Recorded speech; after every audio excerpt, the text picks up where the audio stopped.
Selamat datang di Beetle Channel, semoga kita bahagia. Jangan lupa subscribe, like, komen dan share agar channel ini semakin berkembang. Terima kasih. Novel Kekuasaan dan Kekayaan, Bab 375. Kami telah memeriksa bekas luka pasien, dan seharusnya tidak ada masalah dengan operasinya. Zhang Jingjing sedang memegang satu set dokumen, dan dia membalik ke satu halaman. Bekas lukanya terkonsentrasi di satu sisi wajahnya, dan satu operasi saja sudah cukup. Selain itu, area bekas lukanya juga tidak terlalu besar, dan warna kulit pantat pasien pun serasi dengan wajahnya. Jika kita menggunakan kulit pantatnya, kita harus menutupi bekas lukanya. Tapi kami harus menunggu sampai operasi selesai sebelum kami tahu hasilnya. Dong Suebing merasa lega. Di mana Kakak Yu? Saya telah mengatur agar dia tinggal di bangsal untuk pemeriksaan lebih lanjut pada kulitnya. Apakah operasinya hari ini? Zhang Jingjing menggelengkan kepalanya. Kalau Anda dan pasien setuju, paling cepat besok pagi. Kami perlu waktu untuk mempersiapkan operasinya. Baiklah, terima kasih banyak. Sekitar jam 4 sore, Dong Suebing bertemu lagi dengan Yu Meixia. Yu Meixia sedang berbaring di tempat tidur di bangsalnya, dan wajahnya kembali dibalut perban. Beberapa obat dioleskan ke wajahnya, dan sampel kulit di pantatnya dikirim untuk tes. Yu Meixia memandang Dong Suebing dengan cemas. Xiaobing, kudengar operasinya besok. Yu Meixia tidak terbiasa dengan lingkungan asing. Kalau begitu aku tidak akan kembali ke hotel malam ini. Ya, Anda harus bersiap untuk operasi besok. Dong Suebing bertanya dengan rasa ingin tahu. Apakah kamu ingin kembali ke hotel? Yu Meixia tidak menjawab pertanyaan Dong Suebing. Kalau begitu malam ini apakah kamu akan kembali ke hotel? Saudari Yu, ungkapkan saja pikiranmu. Apa itu? Yu Meixia menggigit bibirnya. Aku takut tinggal di sini sendirian. Aku tidak tahu bahasa Korea. Dong Suebing mengerti. Itu bukan masalah besar. Jangan khawatir. Aku akan menemanimu malam ini. Yu Meixia tersipu. Benar-benar, ya, aku akan menemanimu sampai operasimu besok pagi. Yu Meixia menghela nafas lega dan segera menjelaskan. Aku tidak takut dengan operasi aku. Dong Suebing tersenyum dan menepuk punggung tangannya. Aku tahu. Selamat beristirahat. Oke, terima kasih. Malam itu, Yu Meixia tidak bisa tidur nyenyak. Dia terus bolak-balik memikirkan operasinya. Dong Suebing juga tidak bisa tidur nyenyak. Saat dia menutup matanya, gambaran bekas luka Yu Meixia muncul. Dia hanya tertidur pada dini hari dan mengalami mimpi buruk. Dia bermimpi operasinya gagal, dan bekas luka menjadi lebih terlihat dan menutupi seluruh wajah Yu Meixia, membuatnya terbangun dengan keringat dingin. Wah, untung saja itu hanya mimpi buruk. Fajar, beberapa perawat memasuki bangsal untuk memeriksa wajah Suster Yu lagi. Dong Suebing tahu ini waktunya untuk operasi, dan dia memberikan kata-kata penyemangat kepada Yu Meixia. Wajah Yu Meixia pucat, dan Dong Suebing harus menceritakan beberapa lelucon untuk menenangkannya sebelum meninggalkan bangsal. Sekitar jam 9 pagi, Yu Meixia didorong ke ruang operasi. Ruang operasi dilarang untuk pengunjung, dan Dong Suebing keluar dari rumah sakit untuk merokok. Tidak ada yang salah dengan operasi Suster Yu. 10 menit setengah jam tiba-tiba, Dong Suebing yang sedang menunggu di lobi utama rumah sakit mendengar suara pengereman yang keras. Dia melihat beberapa ambulans berhenti di luar, dan petugas medis mendorong tandu ke rumah sakit. Total ada 7 tandu, dan semua pasien mengalami luka berat. Ada yang pingsan dan wajahnya berlumuran darah, ada pula yang memegangi lengannya karena kesakitan. Semuanya mengenakan seragam taekwondo, dengan sabuk kuning atau hijau. Apa yang telah terjadi? Mengapa banyak sekali orang yang terluka? Gara-gara kejadian di pesawat, Dong Suebing kurang mendapat kesan baik dengan taekwondo Korea. Dia mengurus urusannya sendiri dan bertanya-tanya apakah operasi saudari Yu sudah selesai. Namun ketika dia hendak berjalan ke atas, dia mendengar sesuatu yang membuatnya menghentikan langkahnya. Itu adalah salah satu pemuda berseragam taekwondo. Lukanya tidak separah yang lain dan tidak ditandu. Dia mengikuti di belakang petugas medis dengan cemas. Daliu, Laosan, Xiao Lui, kami berada di rumah sakit. Kalian semua harus bertahan. Pemuda itu berbicara dalam bahasa Mandarin. Dong Suebing berbalik dan melihat mereka. Seorang pemuda ditandu berkata kesakitan. Saya baik-baik saja. Periksa Sunzi dulu. Lukanya lebih serius dariku. Mata pemuda itu semuanya merah. Laosan, tulang rusukmu patah. Berhenti berbicara. Orang-orang ini berbicara dalam bahasa Mandarin dan seharusnya adalah mahasiswa Tiongkok yang belajar di universitas di sini. Salah satunya bahkan beraksen Hebei. Dong Suebing berhenti sejenak dan mengikuti mereka. Dering, dering, dering telepon Dong Suebing berdering. Ponselnya masih dalam layanan karena dia menggunakan auto roaming. Dong Suebing bertanya, "Halo, Dokter Zhang," kata Zhang Jingjing. "Operasi sudah selesai. Bisakah kamu datang?" "Oke, aku akan pergi sekarang." Dong Suebing melihat ke belakang para siswa itu dan berlari ke atas menuju kantor Zhang Jingjing. Ketika Dong Suebing memasuki kantor Zhang Jingjing, dia melihatnya berbicara dengan dua dokter lainnya.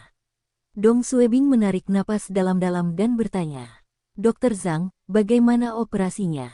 Apakah ini berhasil?" Dia menatap bibir Zhang Jingjing dan takut dia akan mengatakan kepadanya, "Maaf."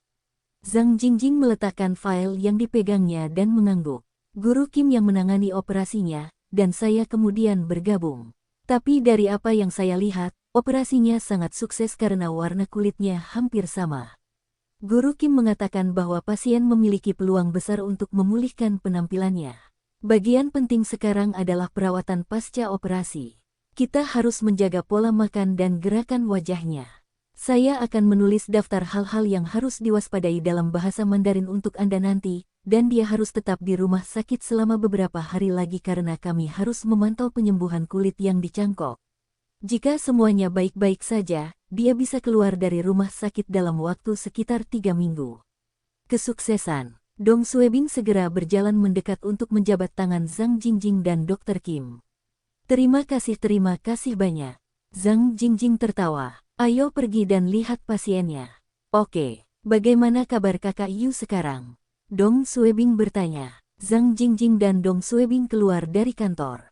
Dia belum dibius total, dan dia belum bangun. Sekitar 20 menit kemudian, Yu Meixia perlahan terbangun. Dong Suebing tersenyum. "Kakak Yu." Zhang Jingjing memegang papan klip dan menanyakan beberapa pertanyaan pada Yu Meixia seperti apakah penglihatanmu kabur, apakah kamu merasa mual, Del. Yu Meixia mengangguk dan menggelengkan kepalanya karena suaranya sangat serak. Setelah mengisi kuesioner, Zhang Jingjing memberitahu Dong Suebing untuk tidak khawatir.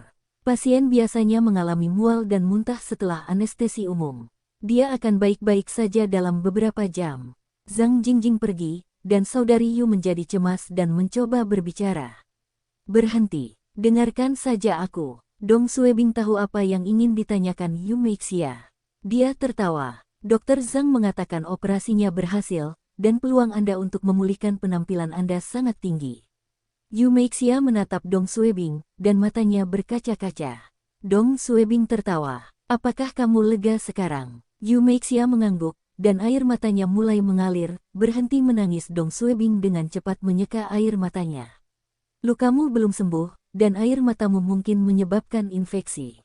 Berhenti menangis." Yu Meixia mengangguk lagi dan berhenti menangis. Yu Meixia tidak bisa tidur nyenyak tadi malam dan tertidur dalam beberapa menit. Dong Suebing merasa lega karena masalah ini akhirnya terselesaikan.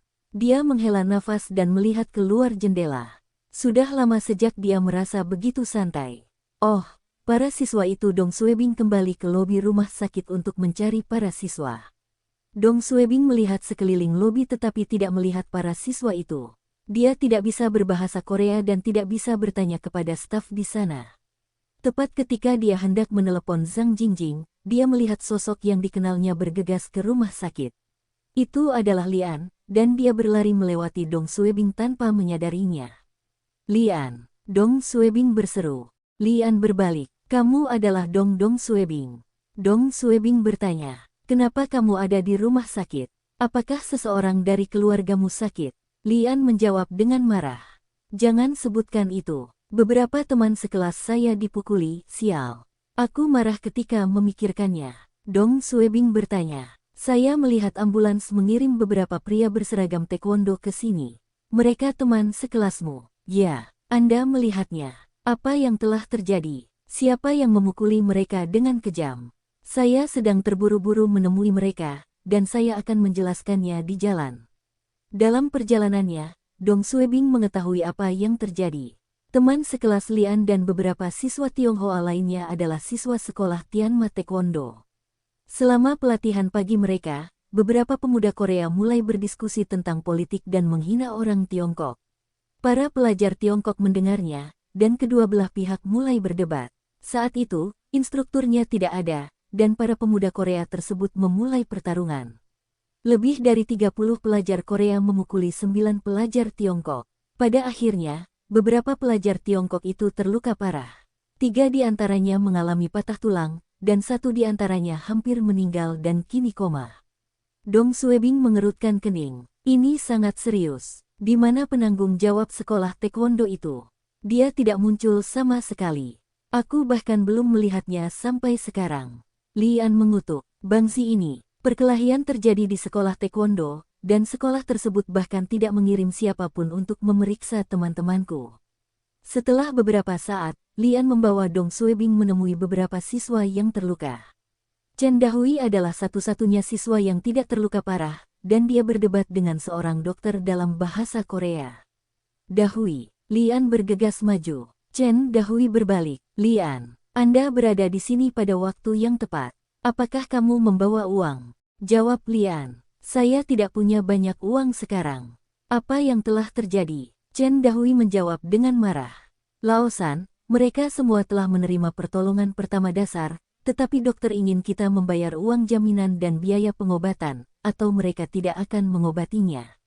Saya mengatakan kepada mereka bahwa kami akan membayarnya nanti, tetapi mereka menolak. Lian berteriak, di mana orang-orang dari sekolah taekwondomu? Merekalah yang melukai mereka, dan mereka harus membayar biaya pengobatan. Saya tidak bisa menghubungi mereka. Saya mencoba menelepon penanggung jawab dan instruktur, tetapi mereka tidak menjawab. Apa kata polisi? Chen Dahui menjawab dengan marah. Saya menelepon polisi, dan mereka mengatakan mereka sedang menyelidiki kasus ini sekarang. Tapi seseorang dari sekolah kami memberitahuku bahwa dia melihat sekelompok orang Korea sedang makan siang di sebuah restoran. Menyelidiki pantatku. Sial, Lian marah. Itu berarti tidak ada seorang pun yang akan bertanggung jawab atas hal itu. Lian dan Chen Dahui sangat marah. Ketika mereka datang ke Korea, mahasiswa Korea di universitas mereka telah mendiskriminasi mereka, dan itulah alasan mereka mengeluarkan uang untuk mendaftar di sekolah taekwondo tersebut. Ini untuk mempelajari beberapa keterampilan bela diri. Tapi sekarang, mereka dipukuli oleh begitu banyak orang di sekolah taekwondo, dan orang-orang di sekolah taekwondo serta polisi mengabaikan mereka. Dong Suebing mengerutkan kening dan bertanya, bagaimana luka mereka? Ini Chen Dahui melihat ke arah Dong Suebing. Jawab Lian, ini saudara Dong. Saya bertemu dengannya di pesawat. Jawab Chen Dahui, semua orang terluka parah. Beberapa di antaranya mengalami patah tulang, dan 1 masih koma. Namun kami tidak mampu membayar biaya pengobatan sekarang, dan rumah sakit mengatakan kepada saya bahwa jika kami tidak membayar biayanya, kami harus meninggalkan rumah sakit. Kami semua pelajar dan tidak punya uang. Bahkan jika kita meminta dari keluarga kita, itu juga akan memakan waktu saat ini. 2 pemuda terlatih-tatih. Mari kita tarik uang kita untuk Sun Zi dulu. Cederanya adalah yang paling serius. Itu benar. Pemuda lainnya, yang jelas-jelas kesakitan, berkata, kami baik-baik saja. Perlakukan mereka terlebih dahulu. Lian bergegas maju untuk mendukung mereka. Kalian berdua mengalami patah tulang dan tidak boleh bergerak. Saya akan mendapatkan uangnya. Kembalilah ke lingkunganmu. Dong Suebing memandang mereka dan bertanya, berapa banyak kekurangan yang kalian semua? Chen Dahui mengatakan jumlahnya, tapi di won. Dong Suebing berpikir sejenak untuk mengubah won menjadi RMB dan mengeluarkan cek dari tasnya. Perawatan mereka penting. Saya akan membayar biaya pengobatannya terlebih dahulu. Lian tercengang. Saudara Dong, bagaimana kami bisa membiarkanmu melakukan ini? Dong Suebing melambaikan tangannya untuk menghentikannya dan menulis cek sebesar 100.000 RMB. Namun setelah menulis cek, dia teringat rumah sakit di sini tidak menerima RMB. Dia harus menukar won dengan RMB-nya di Tiongkok sebelum mengirim pesan ke Zhang Jingjing untuk operasi Yumeixia. Dia segera menelepon Zhang Jingjing di teleponnya. Beberapa menit kemudian, Zhang Jingjing berjalan dari ujung koridor. Apa yang telah terjadi? Dong Suebing menunjuk pada beberapa siswa itu. Para pelajar ini terluka, dan pihak yang seharusnya mengganti biaya pengobatan mereka tidak dapat dihubungi. Mereka tidak punya cukup uang. Bisakah Anda meminta rumah sakit untuk merawat mereka terlebih dahulu? Zhang Jingjing merasa gelisah. Tetapi, Dong Suebing melanjutkan, saya tidak membawa banyak won Korea. Biarkan saja mereka dirawat dan jika tidak ada yang membayar biaya pengobatannya, mintalah rumah sakit untuk mencari saya. Saya akan membayar. Zhang Jingjing berhenti sejenak dan berkata, baiklah, saya akan berbicara dengan mereka. Zhang Jingjing berbicara dengan dokter itu dalam bahasa Korea, dan dokter itu melihat ke arah Dong Suebing sebelum mengangguk padanya. Jawab Zhang Jingjing, oke, dia setuju. Chen Dahui sangat gembira. Saudara Dong, terima kasih. Lina dan dua siswa lainnya yang terluka juga tersentuh. Mereka belum pernah bertemu seseorang yang baik hati seperti Dong Suebing seumur hidup mereka. Dong Suebing melambaikan tangannya. Pergi dan berobat. Mereka semua adalah orang Tiongkok, dan Dong Suebing merasa dia harus melakukan yang terbaik untuk membantu mereka. Selanjutnya, Dong Suebing marah dengan sekolah taekwondo. Mereka seharusnya bertanggung jawab atas biaya pengobatan para siswa ini, namun mereka tidak muncul di rumah sakit setelah sekian lama. Apa yang mereka lakukan? Setelah biaya pengobatan dilunasi, Dong Suebing, Lian, dan yang lainnya pergi mengunjungi pasien. Dong Suebing bertanya tentang kondisi mereka dan mengkhawatirkan siswa yang hidupnya masih dalam bahaya. Zhang Jingjing juga mengetahui bahwa Dong Suebing tidak mengenal siswa-siswa ini. Dia terkesan dengan Dong Suebing. Membayar biaya pengobatan untuk sekelompok siswa tak dikenal. Pantas saja Dong Suebing bisa menjadi kepala seksi di usianya. Hari berikutnya, rumah sakit Seoul.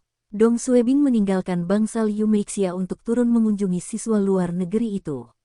Siswa Sunzi, yang sedang koma, bangun tadi malam. Setelah serangkaian perawatan darurat, nyawanya tidak lagi dalam bahaya. Dong Suebing merasa lega mendengarnya. Meski tidak ada korban jiwa, sekolah taekwondo Tianma masih belum mengirim siapapun ke rumah sakit. Mahasiswa Korea tersebut juga tidak melunasi biaya pengobatan. Bersambung, terima kasih telah menyaksikan dan mendukung channel ini.